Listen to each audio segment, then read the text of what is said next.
So ఇప్పుడు నేను మళ్ళీ రిపీటెడ్గా అడుగుతున్నా, స్టెమ్ ఎడ్యుకేషన్ అయిపోయిన తర్వాత గ్రేస్ పీరియడ్ 1 year, తర్వాత extension 2 years. 2 years 1 year work permit ఉంటుంది, ఆ తర్వాత 2 years మళ్ళీ జాబ్ కోసం సర్చ్ చేసుకోవచ్చు. సో ఆ టైంని ఏమైనా తగ్గించే ఆలోచన ఉందా సార్ ఇప్పుడు? ఓపీటీ అన్నది ఫస్ట్ ఇయర్ అన్నది కాంగ్రెస్ అంటే పార్లమెంట్ పాస్ చేసింది. పార్లమెంట్లో ఏది పాస్ కాదండి, ఇట్స్ వెరీ రేర్ పాస్ కావడానికి కష్టం. That is safe. Stem extension అనేది రెగ్యులేషన్ ద్వారా వచ్చింది. నాకు తెలిసి ఇతను ఎగ్జిక్యూటివ్ ఆర్డర్ ద్వారా చేయలేడని నేను అనుకుంటానా. అసలు constitution supreme court decision legislation executive order birth right చేసిండు అంటే నా లీగల్ థియరీ మాట నేను పోతున్నా. అది దాన్ని చేంజ్ చేయాలంటే రెగ్యులేటరీ ప్రాసెస్ ద్వారా పోవాలి. ఇతను రెగ్యులేటరీ ప్రాసెస్ ద్వారా పోవాలంటే ఇతను it will take about 2 to 3 years. అయితే టార్గెట్లు ఉందా రెగ్యులేటరీ ప్రాసెస్, ఇది టార్గెట్లు ఉందా అంటే ఇది టార్గెట్లు ఉంది, స్టెమ్ ఎక్స్టెన్షన్ టార్గెట్ ఉంది. తర్వాత నెక్స్ట్ టార్గెట్ ఏంటంటే H4EAD. కొందరు లెక్క ప్రకారం 4,50,000 మంది H4EADలు ఉన్నారని కొందరు అంటారు. సరే డిస్కౌంట్ వేసిన ఒక 3 లక్షలు 4 లక్షల మంది H4EAD ఉన్నారు, అది కూడా టార్గెట్లు ఉంది. దాన్ని కూడా రెగ్యులేషన్ ప్రకారం పోవాలన్నట్టు. లాస్ట్ టైం ట్రంప్ అడ్మినిస్ట్రేషన్ వచ్చినప్పుడు దాన్ని ఆల్రెడీ లిస్ట్ పెట్టిండు, నేను తీస్తా అని చెప్పి అనౌన్స్ చేసిండు, చేసి దాన్ని పాలసీ పెట్టిండు.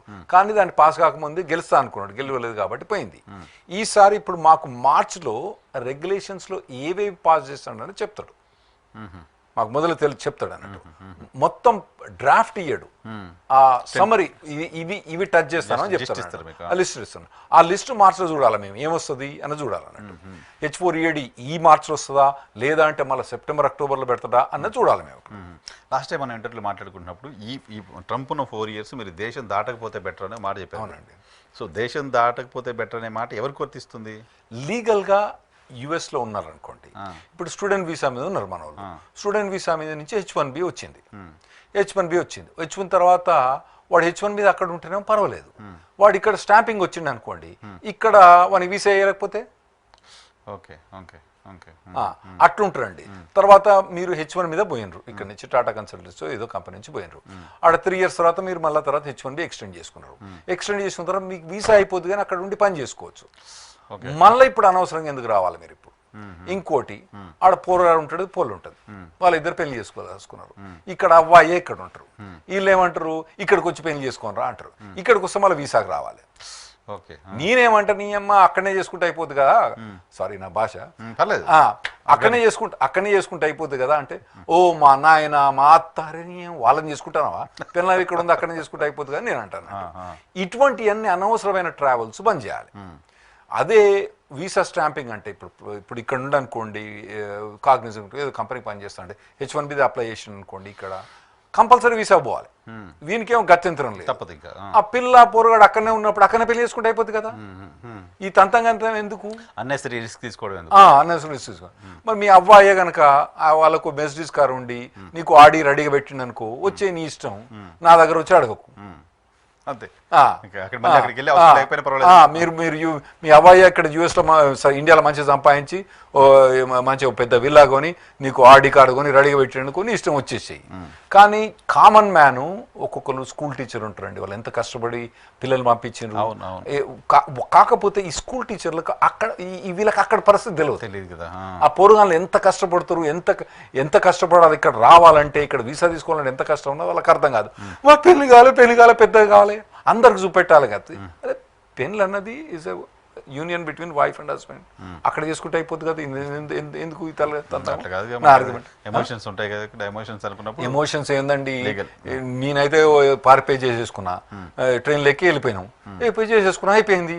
ఇప్పుడు నేను పెళ్లి చేసుకుని 30 ఏళ్ళు అయింది. ఇక పోతాంటే మన ఆఫ్ఘనిస్తాన్ మాది తయారవుతుంది. ఇప్పుడు అవ్వయ్య పర్మిషన్ కావాలి, వాళ్ళ తర్వాత వాళ్ళ కజిన్ పర్మిషన్ కావాలి, ఇంతమంది పర్మిషన్ కావాలి. ఇంకా మా రెజ్యూమే చూస్తే ఆ రెజ్యూమేలా వాళ్ళ బావ ఎక్కడనో, వాళ్ళ చిన్నాన్న ఎక్కడనో, చిన్నమ్మ ఏం చేస్తుందో ఆయన పెడతాను, 7 తరాలు కదా ఆయన లెక్కలు చూస్తాను. ఇదేంరా ఆయన పిల్లని చేసుకుంటారా, నువ్వు మొత్తం ఖాందాన్ని చేసుకుంటారో నాకు అర్థం కాదు.